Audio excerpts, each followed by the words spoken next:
Case मामले भायलीना पूर्व सरपंचे मोटी जाहेरात करी। आरोपीओनी माहिती आपनारने रोकड़ इनाम आपवामां आवशे।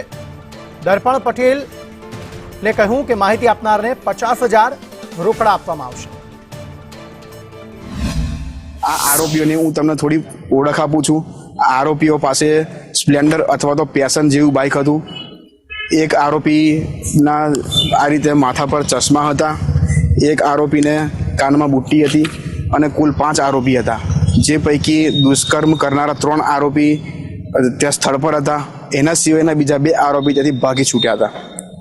એટલે આવા કોઈ પણ લોકોને સમાજમાં દરેક લોકોને મારી વિનંતી છે કે આવી ઘટના જો તમારે કોઈ થઈ હોય, કોઈ પાનની દુકાને હોય કે કોઈ દુકાને કોઈ વ્યવસાયવાળા ક્ષેત્રમાં હોય કે જાહેર માર્ગ પર આવા કોઈ લોકો આવા ઈસમો તમને જો જોવા મળ્યા હોય તો આ લોકોને તમે માહિતી માટે તમે તાલુકા પોલીસ સ્ટેશન ભાયલી આવેલું છે ત્યાં તેમનો સંપર્ક કરો અથવા અમારો સંપર્ક કરો। અમે તમને પોલીસ સ્ટેશન સુધી લઈ જઈશું અને જે બી માહિતી આપશે એ માહિતી આપનારનું નામ ગુપ્ત રાખવામાં આવશે તથા જે સચોટ માહિતી આપશે એમને મારા તરફથી 50,000નું ઇનામ પણ જાહેર કરું છું। અંકલેશ્વરમાં ટ્યુશન